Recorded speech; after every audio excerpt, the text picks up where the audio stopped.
할렐루야. 오늘은 아버지 날, Father's Day입니다. 미국에서는 6월 세 번째 주일에 이 Father's Day를 지키고 있는데, 왜 Father's Day를 이렇게 만들게 되었는지 우리는 오늘 그 유래를 한번 살펴보면서 오늘 우리에게 주신 이 사도행전 3장 1절로 10절의 말씀과 함께 연관시켜서 같이 은혜를 나누기 원합니다. 원래 이 아버지 날은 저 워싱턴주에 사는 소노라 스마트도드라고 하는 한 여인이 어머니도 없이 자기 형제들을 아버지가 그렇게 키우다가 일찍 그렇게 사망한 자신의 아버지의 그 사랑을 감사해서 1910년에 그 교회에서 자기 아버지를 이렇게 기리는 그러한 기념식을 갖게 된 데서부터 시작되었습니다. 그리고 이것을 널리 홍보하게 되었습니다. 그래서 자기 아버지 윌리엄에 대한 그 사랑을 이렇게 기념하기 위해서 이 운동을 펼쳤었는데 1910년에 윌슨 대통령이 여기에서 감동을 받고 특별 연설을 했지만 무려 50년이 지나도록 아버지 날은 시행되지 않았습니다. 그러다가 1966년 존슨 대통령이 서명해서 마침내 아버지 날이 이렇게 발표가 되었고 많은 나라 사람들이 이게 나라에게 전파되어서 이제 아버지 날을 지키게 된 것이 아버지 날의 유래입니다. 그러나 이 아버지 날은 어머니 날에 비해서 별로 호응을 얻지 못하고 있습니다. 어머니 날에는 그래도 카네이션이라도 이렇게 달아주지만 아버지 날에는 그 흔한 리본도 없는 그러한 이렇게 초라한 날입니다. 그러나 오늘 우리가 이 아버지 날을 맞이해서 우리가 분명히 짚고 넘어가야 할 중요한 이슈가 있습니다. 과연 아버지란 무엇인가? 아버지의 정체성은 무엇이고 아버지의 뜻은 무엇인가를 우리는 분명히 오늘 알고 넘어가야 됩니다. 보통 우리는 아버지 그러면 아버지라는 의미를 여러분은 어떻게 받아들이고 있습니까? 아버지는 그저 돈 버는 기계입니까? 여러분, 보통 우리는 아버지 그러면 가정을 이렇게 지키는 울타리 역할을 하는 것이 우리는 아버지라고 그렇게 생각을 합니다. 한 가정을 책임지고 또 먹여 살려야 하는 막중한 책임을 가지고 있는 것이 아버지의 그러한 자아상입니다. 그래서 아버지는 때때로 가족을 먹여 살려야 하고 가정을 지켜야 하는 강인함이 이 아버지의 그러한 자아상인 것입니다. 그래서 아버지는 어떤 것에도 타협하지 않냐고 자기 자식들을 위해서 가족들을 위해서 헌신하고 희생하는 그 강인함, 그 사랑이 바로 아름다운 모습이요 진정한 아버지의 모습인 줄로 믿습니다. 그래서 오늘 저는 말씀과 연관되어진 동영상 한 편을 우리 같이 보면서 아버지에 대한 새로운 의식을 우리가 가지고 아버지에 대한 사랑을 다시 한번 느끼면서 또한 하나님의 사랑을 느끼는 귀하고 복된 시간이 될 수 있기를 간절히 원합니다. 우리 잠시 준비한 동영상을 보도록 하겠습니다.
엄마 아빠랑 내 제자랑 형이랑 넷이 사는데 내 제자만 빼고 다 나왔어요. 그러니까 아빠가 나 지금 들어갔어요.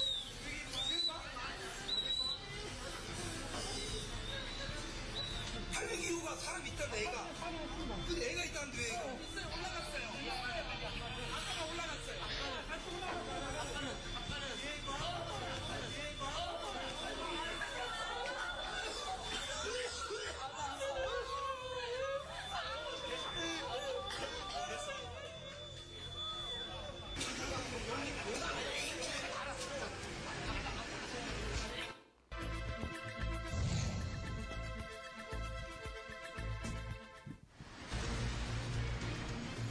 사랑하는 성도 여러분, 여러분은 이 동영상을 보시면서 무엇을 깨닫습니까? 불길에 갇힌 가족들을 구하려고 자신의 생명은 아랑곳하지 아니하고 불길에 뛰어드는 저 아버지의 모습을 보면서 우리는 아버지의 한없는 강인함과 놀라운 사랑을 깨닫게 됩니다. 이 모습이 진정한 아버지의 모습이고 진정한 아버지의 자화상입니다. 그런데 이런 아버지의 모습은 우리를 낳아주시고 길러주신 육신의 아버지만 있는 것이 아니라 이런 육신의 아버지를 허락하시고 이런 아버지의 마음을 갖게 하신 영적인 아버지, 창조주 하나님 아버지가 계심을 우리는 또한 알아야 합니다. 자식에 대하여는 그 어떤 것과도 타협하지 아니하시고 목숨까지도 내어주시는 고상하고 숭고한 사랑과 강인함을 보여주시는 분이 바로 우리 하나님이시기 때문입니다. 그러나 오늘 우리는 때때로 이러한 강인함이 없습니다. 아버지들이 너무나도 무력합니다. 조금만 추워도 더워도 참지 못합니다. 남의 말 한마디에 쉽게 상처를 받고 우울해하는 사람들도 많이 있습니다. 왜 그렇습니까? 강하지 못하기 때문에 그렇습니다. 그러나 아무리 춥고 더워도 끄덕도 하지 않는 사람이 있습니다.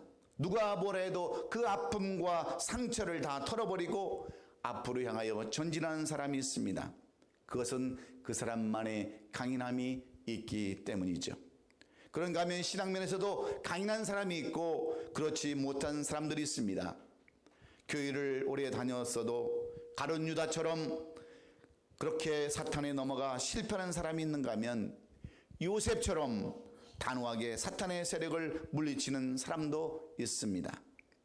오랜 신앙을 했어도 신앙이 잘하지 못해서 별로 쓰임받지 못하는 사람이 있는가 하면 짧은 신앙 가운데서도 교회에서 필요한 사람, 교회에서 정말 일꾼들이 있는 것을 보면서 목회에 힘을 얻고 또 목회의 소명을 갖습니다. 유를 얻습니다. 그것은 강인한 성도의 모습 때문입니다. 그래서 성경에 보면 하나님이 쓰셨던 모든 사람들은 다 한결같이 강인한 정신과 강인한 그 마음과 강인한 그런 믿음의 사람들이었음을 성경은 우리에게 말씀해 주는데 아브라함도 이삭도 요셉도 야곱도 다 여호수아도 그리고 욥도 다윗도 모두가 강인한 사람들, 믿음의 사람들이었기에 그들은 위기를 만나서도 그 위기를 잘 견뎌내고 하나님의 영광의 도구로 사용되어졌습니다. 그렇다면 우리는 어떤 성도가 되어야 되겠습니까? 대답은 간단합니다. 신앙이 강한 성도, 믿음이 강한 성도가 되는 것입니다. 교회도 마찬가지입니다. 강한 교회가 될 때 비로소 우리는 사탄의 괴계를 이기고 음부의 권세를 이기고 승리하며 성장하며 회복할 수 있는 줄로 믿습니다. 그래서 하나님은 우리가 다 강인한 성도가 되기를 원하고 강인한 그러한 강한 교회가 되기를 원해서 저는 오늘 이 말씀의 제목을 강한 성도, 강한 교회라고 정했습니다. 그러므로 이제 길가를 지나서 가나안 여정을 시작한 우리 모든 성도들과 교회가 이 강한 성도요, 강한 교회가 되어서 하나님의 일을 감당하고 끝까지 승리하는 교회가 될 수 있기를 예수님의 이름으로 축원합니다. 오늘 본문에 나오는 베드로는 아주 강한 사람이었습니다. 그는 평생 업으로 살았지만 강인한 정신과 강인한 육체를 가지고 있었는데 예수님께서 부르심으로 말미암아 예수님의 제자가 되어서 항상 리더 역할을 감당했었습니다. 그런데 어느 날 성전을 통과하면서 기도하러 올라가면서부터 안진뱅이를 발견하게 됩니다. 그때까지 이 베드로는 그 성전 비문에 앉아있던 안진뱅이에 관심도 없었습니다. 그러던 어느 날부터인가 이 거지가 눈에 들어오기 시작합니다. 불쌍해 보입니다.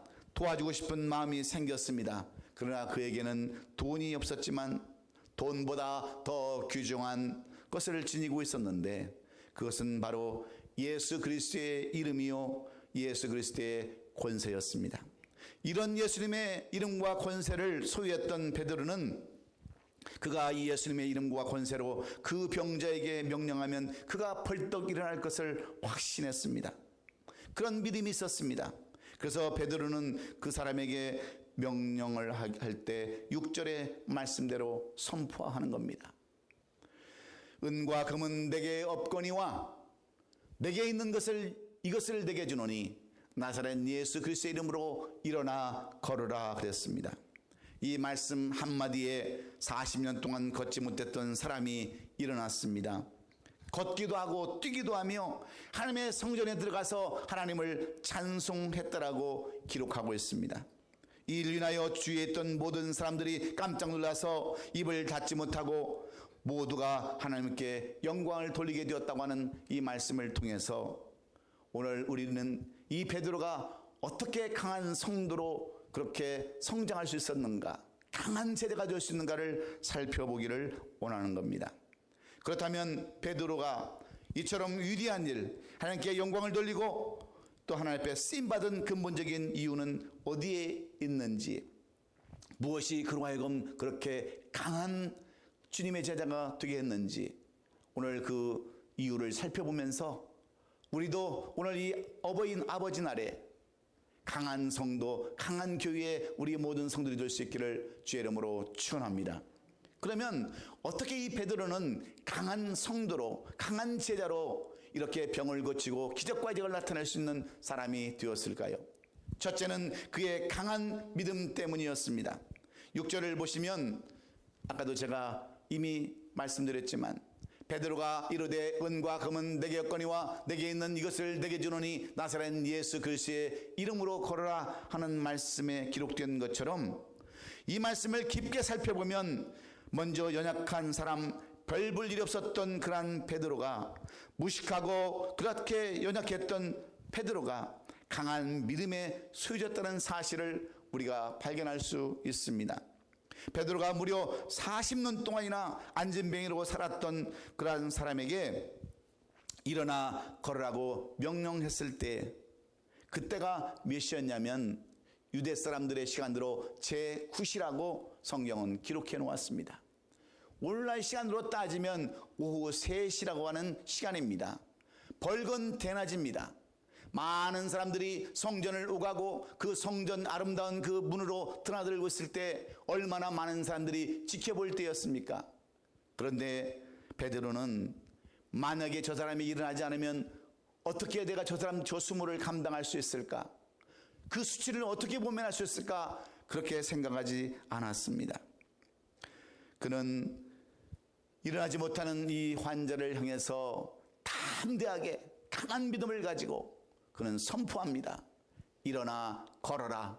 예수 그리스도의 이름으로 걸어라고 하는 그 믿음, 강한 믿음을 가지고 선포했을 때 그 환자는 일어나 걷게 된 줄로 믿습니다.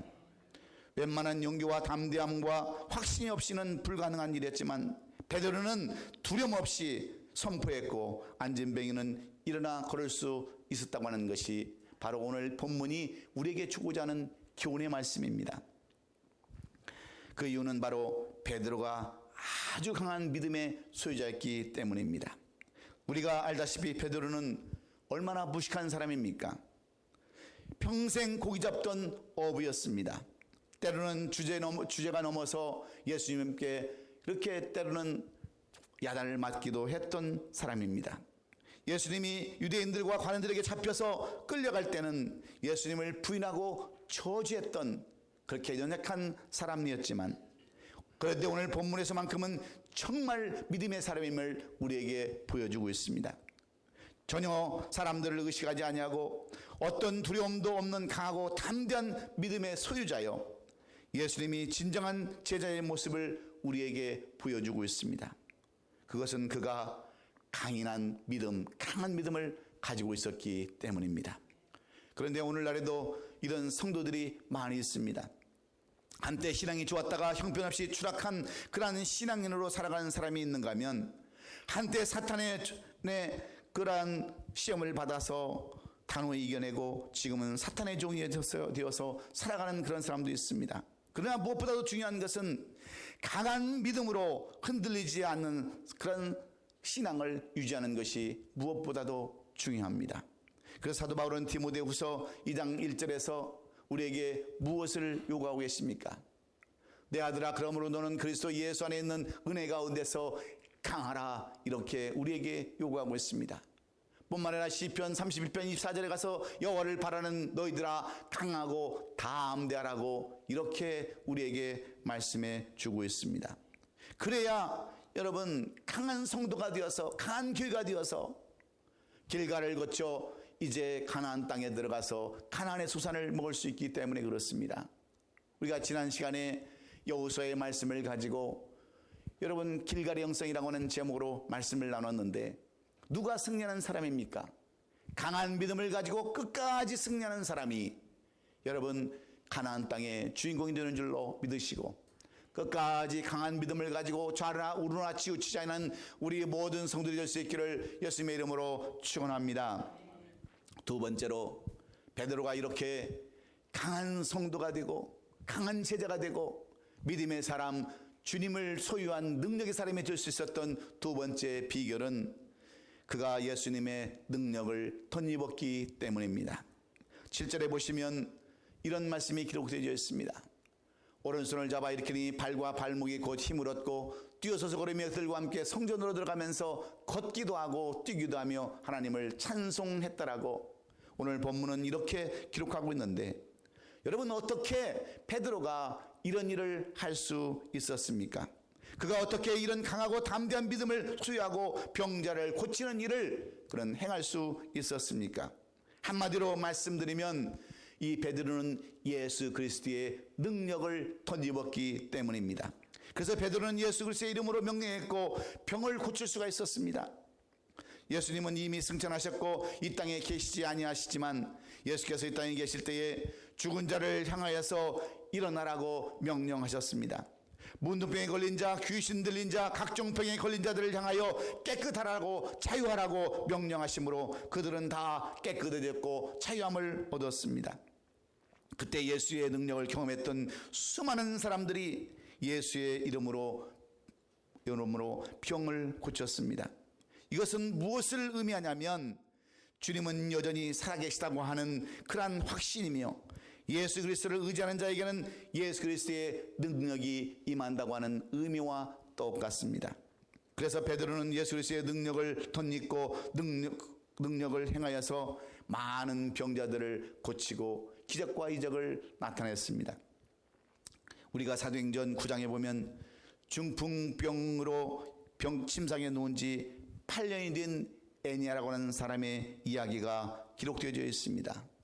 그때 여러분, 베드로는 이 8년이 된 애니아를 향하여서 예수 그리스도의 이름으로 일어나라고 명령했을 때 애니아는 그 자리에서 일어나 앉았다라고 성경은 기록하고 있습니다. 이것을 성경은 증언하기를 사도행전 9장 35절에서 룻다와 사론에 사는 사람들이 다 그를 보고 주께로 돌아오니라 이렇게 기록해 놓았습니다. 바로 베드로가 예수 그리스도의 능력을 덧입어서 애니아를 고쳤던 내용들을 사도행전은 계속해서 기록해 놓고 있습니다. 그뿐만 아닙니다. 사도행전 9장 36절 이하에 가보면 선행과 구제를 많이 한 신실한 사람 도로가라고 하는 여제자가 갑자기 병들어 죽었을 때에 요빠에 사는 많은 사람들이 베드로를 청하여 이 제자, 바로 그 여자를, 그 도로가를 고쳐달라고 부탁했을 때 베드로는 즉시 요빠로 가서 이 여인을 향하여 뭐라고 선포합니까? 이 여인의 옛 이름인 다비다야 일어나라고 외쳤을 때에 그가 눈을 뜨고 일어났다라고 성경은 기록해 놓고 있습니다. 이 소식이 온 요빠에 병파되자 온 요빠 사람들이 주를 믿었다라고 이렇게 말씀하고 있는 것은 바로 베드로가 주의 은혜, 주의 능력을 덧입었을 때 이런 일을 감당할 수 있었습니다. 이런 일 위에도 베드로가 기적을 일으킬 때마다 그 기적의 현장에는 항상 예수 그리스도의 이름이 나타났고 그런 곳에 예수 그리스도의 능력이 나타났습니다.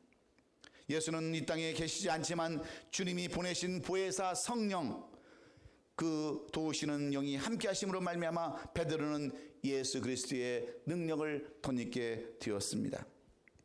예수는 이름으로 역사가 나타나는 곳에는 반드시 구원이 이루어졌습니다. 치유가 나타났습니다. 귀신이 떠나가고 기적이 일어났습니다. 왜 그렇습니까? 예수 그리스도의 이름을 부른다고 하는 것은 예수 그리스도를 의지한다는 것이고 예수 그리스도가 살아계심을 믿는다는 의미와 똑같기 때문에 그렇습니다. 그래서 사도 바울은 골로새서 3장 7절에서 17절에서 우리에게 무엇을 그렇게 이야기하고 있습니까?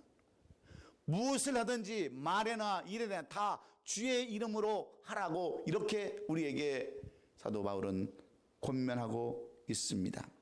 사랑하는 성도 여러분, 여러분의 일들이 잘 이루어지지 않습니까? 가정이 잘 되지 않냐고, 사업이 잘 되지 않냐고, 직장이 잘 되지 않습니까?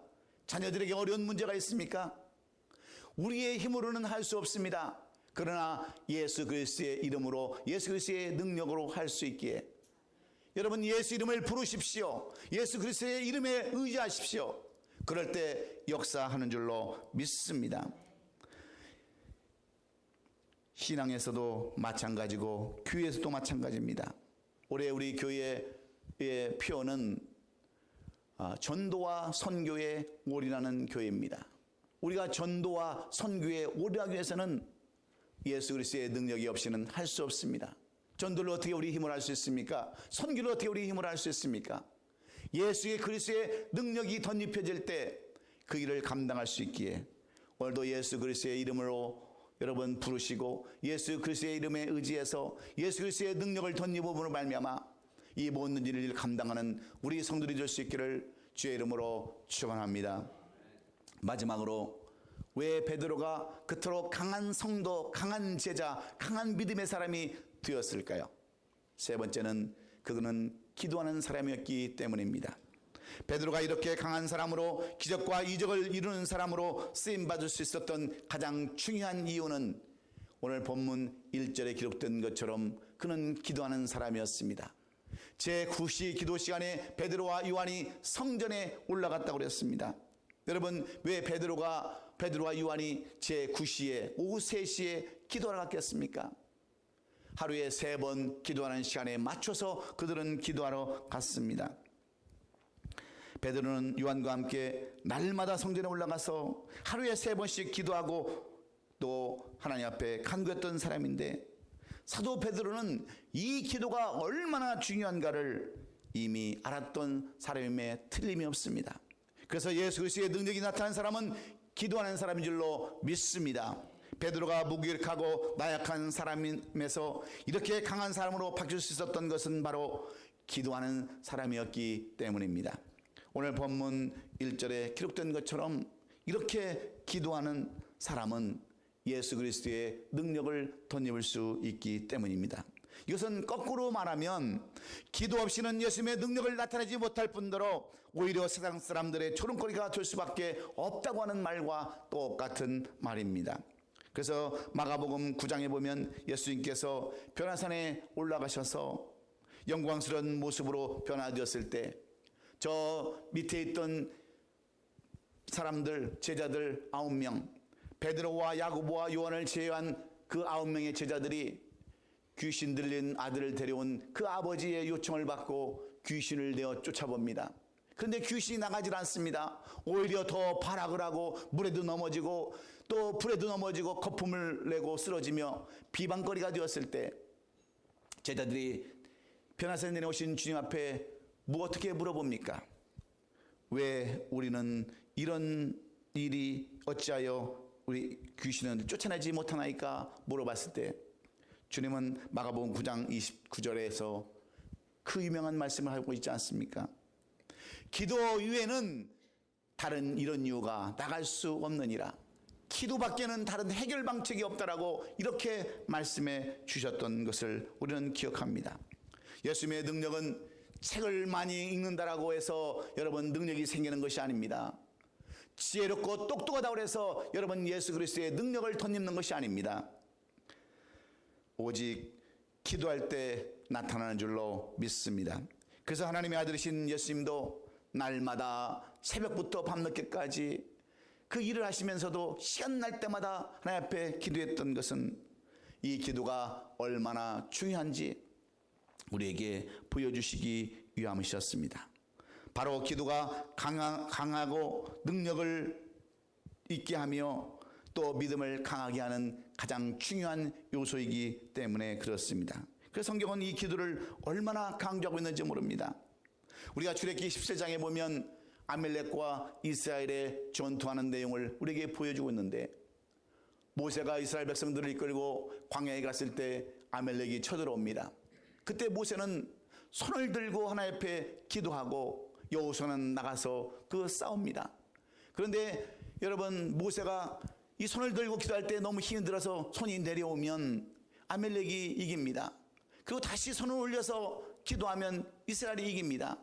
그때 아론과 훌이 이 모세의 손을 붙들고 나중에는 돌을 받쳐 얹었을 때에 결국 이스라엘이 승리해서 아멜렉을 무찌르는 내용들을 우리에게 보여주고 있는 것은 기도가 얼마만큼 중요한가를 우리에게 보여주고 있습니다.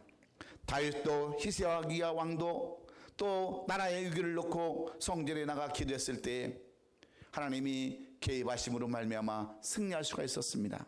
그렇습니다. 기도가 하나님의 능력을 머물게 합니다. 헤르만 헤세가 지은 창조적 기도라는 책에 보면 한 무도회에 춤추는 장면이 거기에 기록되어 있습니다.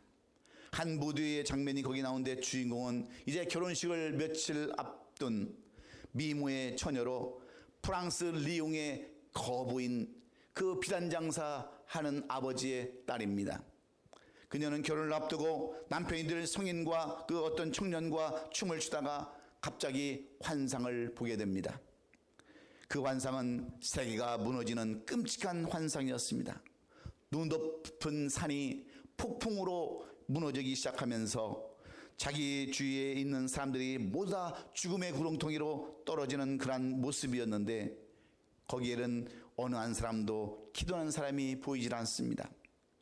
그래서 기도로 지탱해야 할 세계가 기도하는 사람이 없으므로 무너진다는 그런 안타까운 모습을 보고 이 여인은 결혼을 포기를 선포합니다.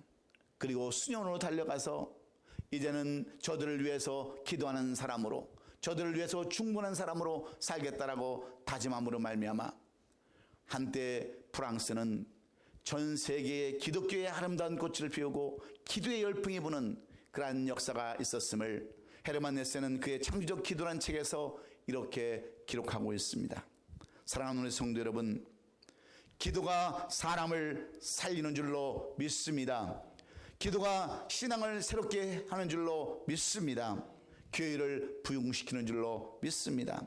기도는 곧 하나님의 능력을 덧입는 것이기 때문에 그렇습니다.